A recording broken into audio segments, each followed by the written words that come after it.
우리 모두를 지켜주신 주 예수 그리스도의 사랑과 평화가 이 소중한 예배 자리에 참여하신 여러분들 모두에게 충만하시길 바랍니다. 오늘은 교회력으로 크라이스트 킹, 왕이신 그리스도를 기념하는 그런 주일입니다. 왕이신 그리스도를 선포하면서 대림절을 맞이하자 하는 의미죠. 시간적으로도 오늘은 올 교회력이 끝나는 날이기도 합니다. 매번 11월 마지막 주마다 제가 반복해서 말씀드리는 것인데요, 11월 마지막 주는 교회력상으로 한 해의 마지막 날입니다. 교회의 달력은 12월의 대림절, 예수 그리스도를 기다리는 준비로부터 시작합니다. 교회력상으로 한 해가 갈무리 되는 이 시간에 오늘 성경 말씀은 최후의 심판에 관해서 말씀하고 있습니다. 먼저 우리 오늘 구약 성경의 본문 에스겔서 34장 17절에 하나님께서는 에스겔의 입술을 통해서 이렇게 말씀하십니다. 나 주 하나님이 말한다. 내 양떼야, 내가 양과 양 사이에, 숫양과 숫염소 사이에서 심판하겠다. 그리고 복음서의 본문 마태복음 25장 31절에서 33절까지는 이렇게 기록되어 있습니다. 인자가 모든 천사와 더불어 영광에 둘러싸여서 올 때에 그는 자기의 영광의 보좌에 앉을 것이다. 그는 모든 민족을 그의 앞에 불러 모아 목자가 양과 염소를 가르듯이 그들을 갈라서 양은 그의 오른쪽에, 염소는 그의 왼쪽에 세울 것이다. 하나님께서는 양과 염소 사이에서, 선인과 악인 사이에서 심판하시겠다, 이 말씀입니다. 이렇게 심판에 관한 말씀을 듣다 보면 사실 겁부터 납니다. 또한 심판은 때로 우리가 가지고 있는 신학적 지식과 충돌하기도 하면서 마음의 혼란을 불러일으킵니다. 바울이 로마서 3장 10절에 시편 14편 1절의 말씀을 인용한 말씀, 의인은 없다, 한 사람도 없다, 이 말씀을 읽으면 오히려 위로를 받습니다. 의인은 하나도 없다고 했으니 내 의로 구원받는 것이 아니라 그리스도로 인해 구원을 받는다는 그 믿음 안에서 살아갈 수 있지 않습니까? 그러나 오늘 복음서의 본문에서는 우리 모두를 구원하실 그리스도께서 심판자로 오신다고 했습니다. 그래서 선한 사람과 악한 사람을 나누시고, 선한 사람은 영생의 축복을 내려주시고 악한 사람에게는 영원한 멸망인 지옥으로 들어가게 하셨다고 했습니다. 나는 심판받아 마땅하나 그리스도로 인해 구원을 받는다고 믿고 있는데, 오늘 본문에서 그리스도께서는 대속자가 아니라 심판자로 오신다고 했습니다. 내가 나를 보기에도 저는 장점보다도 단점이 더 많은 사람입니다. 겉으로는 선한 척하지만 마음 한구석에는 증오와 분노와 후회와 어리석음을 숨기고 있는 사람입니다. 이런 나를 알기 때문에 오늘 복음서의 본문에 나오는 최후의 심판은 마음의 부담이 됩니다. 거의 모든 사람의 마음 한구석에 이런 불편함이 있기 때문에 이런 심리를 이용한 수많은 극단주의자들과 이단들이 있어 왔는데요, 지금 저 마포 언덕 위에 있는 천부교라든지 그 위에 있는 하나님의 교회라든지, 그리고 요즘 기세를 떨치고 있는 신천지나 JMS도 요한계시록이라든지 다니엘서와 같은 종말에 관해 기록한 그 묵시문학을 자의적으로 해석하고 있는 거 아닙니까? 이들의 메시지는 한마디로 나에게 오면 심판을 면하고 천국에 갈 수 있다, 이 말입니다. 이들은 사람이 가진 심판과 죽음에 대한 두려움을 이용하고 있는 겁니다. 중세 캐톨릭에서 면죄부를 팔 때도 이들은 지옥에 대한 공포를 앞세우면서 면죄부를 판매했던 것 아닙니까? 인간은 자기 자신의 죽음을 알고 있는 존재이기 때문에, 그리고 자기 자신의 한계와 죄성을 알고 있는 존재이기 때문에 심판이 두려울 수밖에 없는 겁니다. 그런데 오늘 우리가 읽은 구약과 복음서의 말씀을 좀 더 깊이 읽는다면 이 말씀들은 우리를 겁주거나 위협하려고 쓴 말씀이 아니라는 것을 알 수 있습니다. 먼저 오늘 우리가 읽었던 구약 성경의 말씀 에스겔서는 바빌론에 끌려간 이후에 쓰여진 말씀입니다. 오늘 우리가 읽은 에스겔서 24장 12절에 하나님께서는 이렇게 말씀하십니다. 양떼가 흩어졌을 때 목자가 자기의 양들을 찾는 것처럼 나도 양떼를 찾겠다. 캄캄하게 구름 낀 날에 흩어진 그 모든 곳에서 내 양떼를 구하여 내겠다. 에스겔서는 바빌론으로 끌려가 흩어져 있는 이스라엘 백성들을 양떼가 흩어졌다 이렇게 표현하고 있고, 바빌론에서 지내는 하루하루의 상황을 캄캄하게 구름낀 날이라고 말씀하고 있습니다. 그래서 하나님께서는 12절에 바빌론에서 흩어진 양떼 곧 이스라엘 백성을 모으겠다고 하시면서 13절에는 이에 대해서 더 구체적으로 말씀하고 계십니다. 내가 여러 민족 속에서 내 양떼를 데리고 나오고 그 여러 나라에서 그들을 모아다가 그들의 땅으로 데리고 들어가서 이스라엘의 산과 여러 시냇가와 그 땅의 모든 거지지에서 그들을 먹이겠다.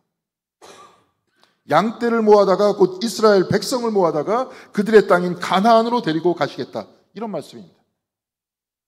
시종일관 이스라엘을 양이라고 평하다가 오늘 보면 16절과 17절에 에스겔은 이렇게 말씀하고 있습니다.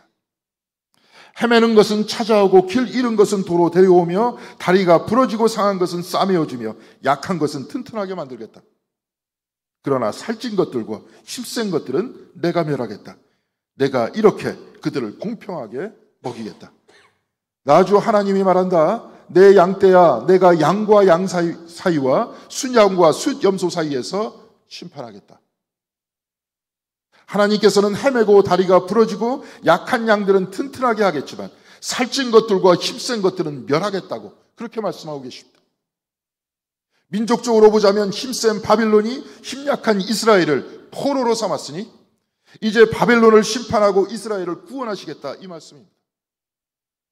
이 본문의 말씀을 보면 하나님께서는 편을 들고 계십니다. 하나님께서는 누르는 사람이 아니라 눌린 사람의 편이고 심판하시겠다고 하는 것은 눌린 이스라엘을 구원하시겠다는 말씀이 아닙니까? 오늘 구약 성경의 본문의 말씀은 죽은 이유라든가 최후의 심판으로 우리를 협박하자는 것이 아닙니다. 바벨론에서 억압받고 있는 이스라엘을 해방시키시겠다는 것이고 이로써 누구도 누르고 누르지 않는 세상을 만들겠다. 하나님의 정의가 이루어진 세상을 만들겠다는 겁니다. 그런데 이 본문의 말씀이 쓰여진 그 시제를 우리는 좀 더 자세히 살펴볼 필요가 있습니다. 에스겔서 34장 13절 하반절에는 이렇게 기록되어 있습니다. 이스라엘의 산과 여러 시냇가와 그 땅의 모든 거주지에서 그들을 먹이겠다. 이렇게 되어 있고 에스겔서 34장 16절에는 헤매는 것은 찾아오고 길 잃은 것은 도로 데려오며 다리가 부러지고 상한 것은 싸매어주며 약한 것은 튼튼하게 만들겠다. 그러나 살찐 것들과 힘센 것들은 내가 멸하겠다. 내가 이렇게 그들을 공평하게 먹이겠다. 이렇게 기록되어 있습니다. 또한 17절에는 나 주 하나님이 말한다. 내 양떼야 내가 양과 양 사이와 수장과 숫염소 사이에서 심판하겠다. 하나님께서는 앞으로 그렇게 하겠다. 이렇게 모두 다 미래세조로 시제로 그렇게 오늘 말씀은 기록되고 있습니다. 하나님의 정의는 앞으로 실현될 것이다. 그리고 앞으로 눌린 자들이 높아질 것이고 앞으로 하나님의 정의의 나라가 세워질 것이다. 이 말씀입니다. 앞으로 바벨론 포로가 된 백성들이 고향으로 돌아갈 것이고 앞으로 이스라엘은 정의의 나라가 될 것이다. 이 말씀입니다. 그런데 이들이 고향으로 되돌아간 후에 이스라엘 땅에 하나님의 정의가 이루어졌습니까? 다시 세워진 그 나라는 다리가 부러지고 상한 양의 상처를 싸매듯이 모든 이들의 상처와 아픔이 치유되는 정의와 사랑의 나라가 됐습니까? 이스라엘이 바벨론에서 돌아온 이후 약 450년이 지나서 예수께서 탄생하셨는데 당시 분봉왕이었던 헤롯의 가문이 하나님의 정의를 실현한 성군들이었습니까? 아니면 이스라엘을 다스리는 로마가 이스라엘과 지중해에 평화를 갖다 주었습니까? 유대 땅으로 되돌아간다고 해서 다시 왕을 세운다고 해서 하나님의 나라의 정의가 세워지지 않았습니다. 그렇다면 약자가 치유를 받고 정의가 다스리는 하나님 나라에 대한 예언은 아무 의미 없는 허언이라는 말씀입니까? 독일의 신학자 오스카 쿨만은 성서의 말씀은 약속과 성취의 과정이라고 말하고 있습니다. 그는 전체적으로 구약을 약속이라고 하고 신약을 성취라 이렇게 구분합니다. 더 구체적으로 오스카 쿨만은 모든 약속은 그리스도 예수 안에서 성취됐다 이렇게 말합니다. 구약은 옛 약속이고 신약은 새 약속입니다. 옛 약속과 새 약속은 모두 다 그리스도 예수 안에서 성취됐다 하는 것이 바로 우리 기독교 신앙의 고백입니다. 그러니까 약자가 치유받고 눌린 자가 높임을 받는 사랑과 정의의 나라는 그리스도 예수 안에서 성취됐다 이 말입니다. 독일의 신학자 불트만은 역사와 종말론이라는 책에서 구약과 신약에 기록된 모든 약속은 예수 그리스도의 십자가와 부활로 성취됐다 이렇게 말하고 있습니다. 예수 그리스도께서는 사역을 통해서 병든 자들을 치유하시고 죄인들을 용서하시고 정의와 사랑 속에서 살아가셨습니다. 그렇지만 십자가와 부활은 그 약속의 성취를 가장 구체적으로 드러내고 있다 이렇게 말하고 있습니다. 불트만은 이 책에서 이렇게 쓰고 있습니다. 십자가는 세계사적인 과거의 사건이 아니라 우리의 실존적인 유의미성 속에서 찾아야 하는 종말론적인 현재의 사건이다. 십자가에 달리시고 부활하신 그리스도는 선교의 말씀, 캐리그마 속에서 우리와 만나시고 그 밖에 다른 곳에서 만나지 않는다. 캐리그마의 신앙이 부활 신앙이다. 좀 어려운 말인데요. 대단히 압축적인 설명입니다. 십자가는 과거의 사건이 아니라 우리의 실존적인 유의미성, 곧 실존적으로 의미가 있는 현재의 사건이라는 겁니다. 실존적이란 죽음을 향하고 있는 우리의 운명이라는 말입니다. 정리해보면 십자가가 과거에 있다 끝난 사건이라면 현재에 살고 있는 나와는 아무 상관없는 사건이지만 내가 죽을 수밖에 없는 이 절망적 운명 속에서 나를 구원하시는 분은 십자가에 달리신 예수님이라는 사실을 믿는다면 십자가는 과거에 일어났던 과거의 사건이 아니라 오늘을 살고 있는 나에게 일어난 현재의 사건이라는 겁니다. 불트만은 십자가에 달리시고 부활하신 그리스도는 캐리그마 속에서 우리를 만나신다고 했습니다. 캐리그마란 말의 뜻은 선언이라는 말입니다. 이 선언이란 예수 그리스도의 십자가와 부활을 통해서 우리가 구원을 받았다고 하는 선언입니다.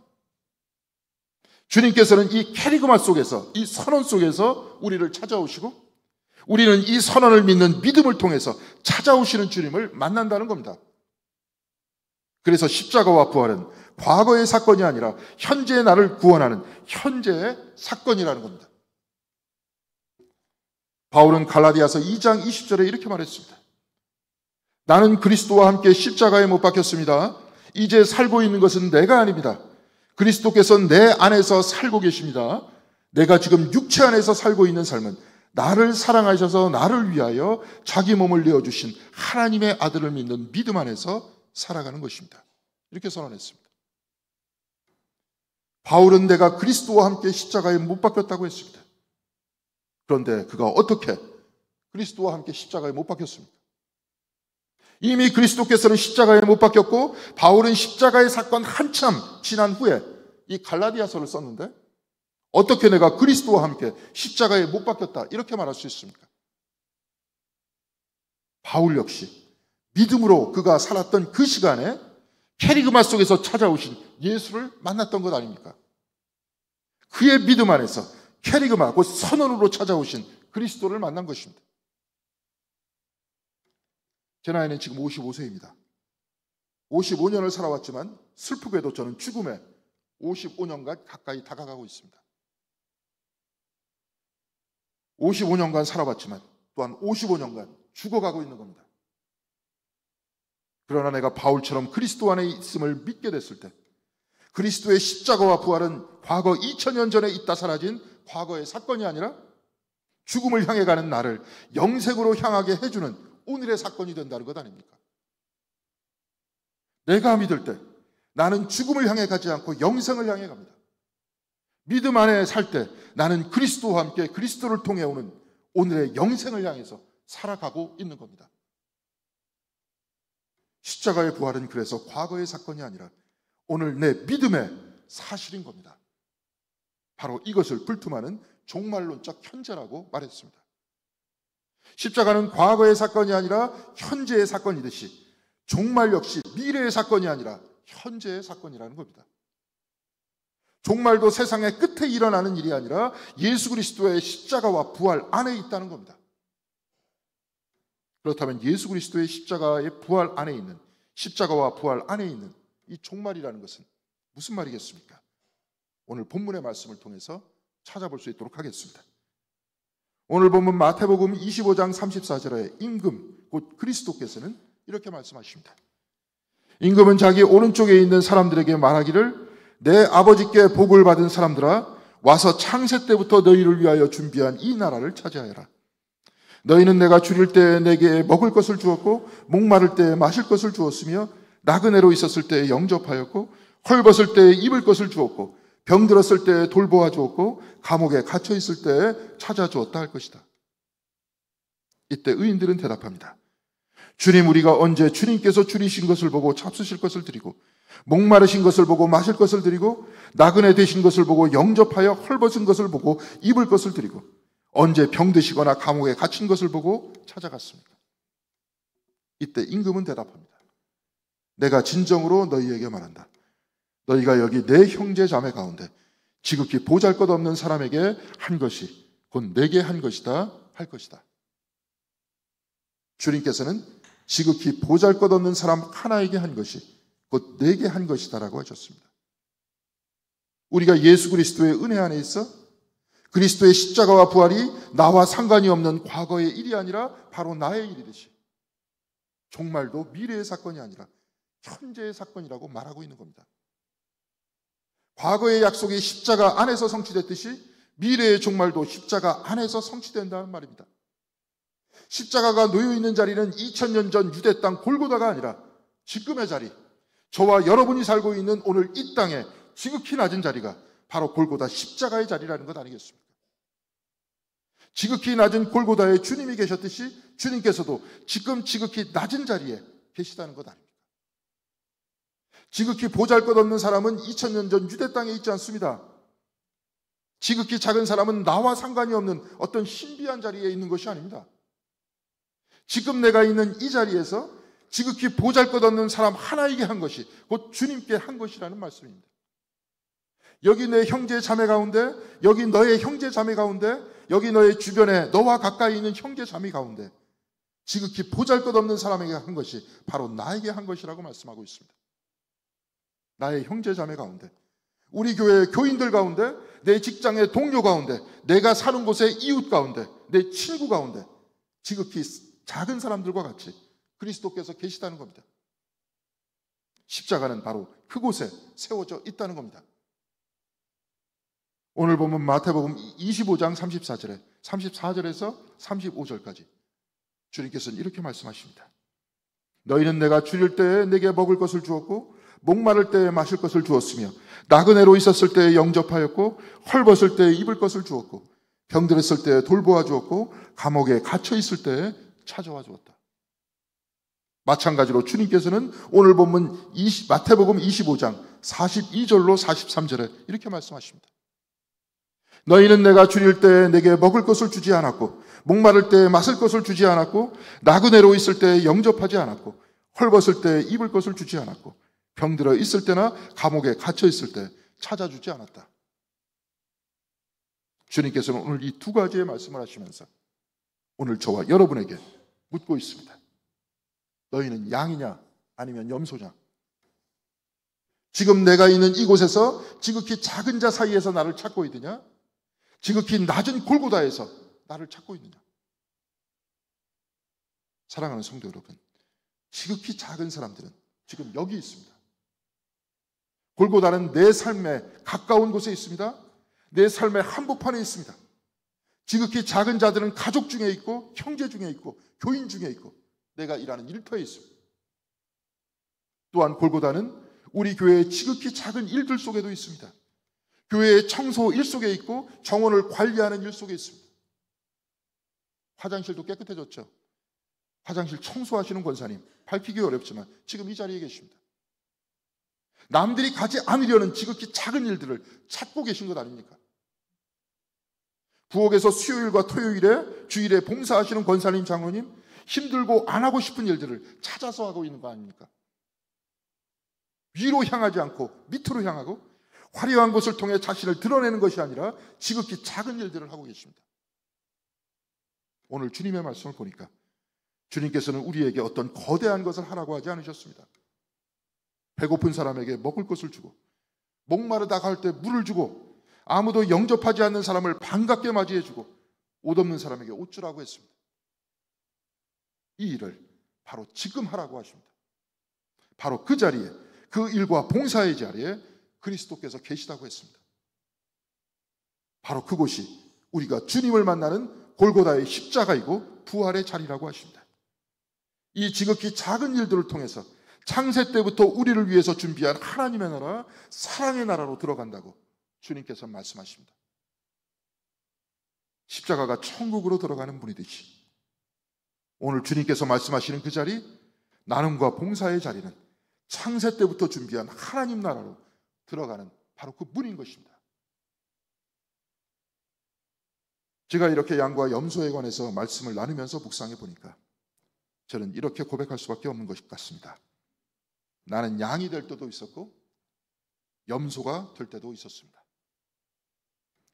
한 3주 됐는데요, 제가 먼저 부목사로 일했던 석격교회에서 올해 은퇴하신 장로님께서 귤을 2박스 우리 교회에 보내주셨습니다.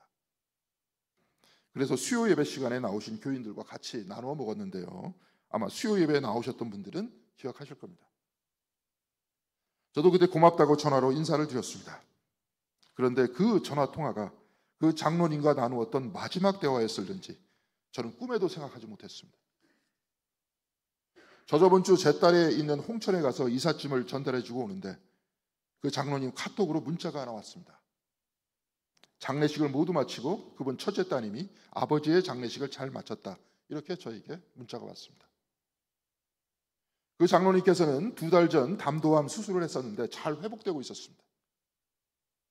우리 교회에도 한번 오셔서 기도를 받고 가셨는데요, 제가 갑작스러운 그 소식에 깜짝 놀라서 그 교회 부목사님에게 전화를 걸어서 자초지종을 들어보니까 연말이 다가와서 친구들과 자주 만나시고 좀 무리하셨다고 했습니다. 집 화장실에서 쓰러지셨다고 했는데 1시간 후에 사모님에게 발견되셨다, 이렇게 말하는 것을 들었습니다. 제가 이 소식을 들으니까 왜 내가 좀 더 자주 그 장로님과 만나서 기도해드리지 못했는지 후회가 밀려왔습니다. 그리고 돌아가신 아버지에게도 왜 자주 문안 인사드리지 못했는지, 왜 만났을 때 더 잘해드리지 못했는지 후회가 밀려왔습니다. 염소였던 제 자신의 모습들이 주마등처럼 스쳐 지나갔습니다. 저는 지극히 낮은 곳에서 주님의 부르심에 응답하여 낮은 곳에 갈 때도 있었지만, 그래서 양과 같은 인생을 살 때도 있었지만 여전히 낮은 곳으로 가지 않으려 할 때도 많았습니다. 바로 그 순간 나에게 다가오는 하나님의 심판이 제 양심을 찔렀습니다. 하나님의 심판도 오늘의 일이고 지극히 작은 일 속에서 주님을 만나는 은혜의 체험도 오늘의 일입니다.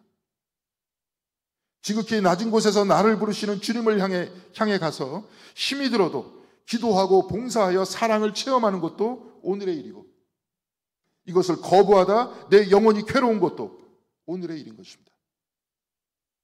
심판도 오늘 일어나고 은총과 사랑도 오늘 일어납니다.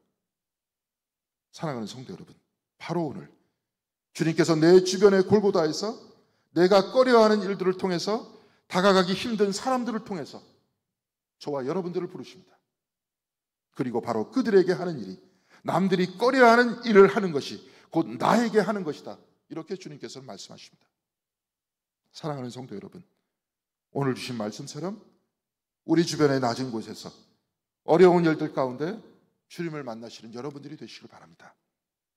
그래서 오늘 창세 때부터 우리를 위하여 준비한 나라, 사랑의 나라, 하나님 나라의 충만한 은혜와 기쁨으로 들어가셔서 내가 있는 이곳으로부터 천국을 사시는 저와 여러분들이 다 되시기를 주님의 이름으로 간절히 기원드리겠습니다. 기도하시겠습니다. 하나님께서 창조하신 것도 바로 오늘의 일이고, 말씀으로 인하여 창조하시고 말씀으로 인하여 우리들에게 생명 주시고 우리에게 호흡을 주시는 것도 바로 지금 일어나고 있습니다. 또한 주님께서는 지극히 낮은 자 사이에 내가 있다라고 지금 말씀을 하시고, 십자가 안에서 부활 안에서 바로 지금 오늘 우리에게 말씀하시면서 우리에게 임재하십니다. 주여, 우리의 삶 속에 임재하시는 주님을 바라볼 수 있도록 인도하여 주시옵시고, 또한 우리 그 선언 안에서 우리에게 다가오시는 주님을 믿음으로 붙들 수 있도록 인도하여 주시옵시며, 지극히 작은 곳에서 우리를 부르시는 주님의 말씀에, 주님의 요청에 응답할 수 있는 저희들과 우리 교회가 될 수 있도록 인도하여 주시옵소서. 그리하여서 창세 때부터 주님께서 예비하신 그 영광의 나라에 들어가는 분이 바로 우리 안에, 우리 주변에 있음을 우리가 자각할 수 있도록 인도하여 주셔서 그 가운데 기쁨과 사랑을 나누는 가운데 천국으로 들어갈 수 있는 우리 공동교회 성도님들 모두가 될 수 있도록 주께서 은총 베풀어 주시옵소서. 늘 같이 하여 주시길 바라오며 이 모든 말씀 우리 주 예수 그리스도의 이름으로 기도드렸습니다. 아멘.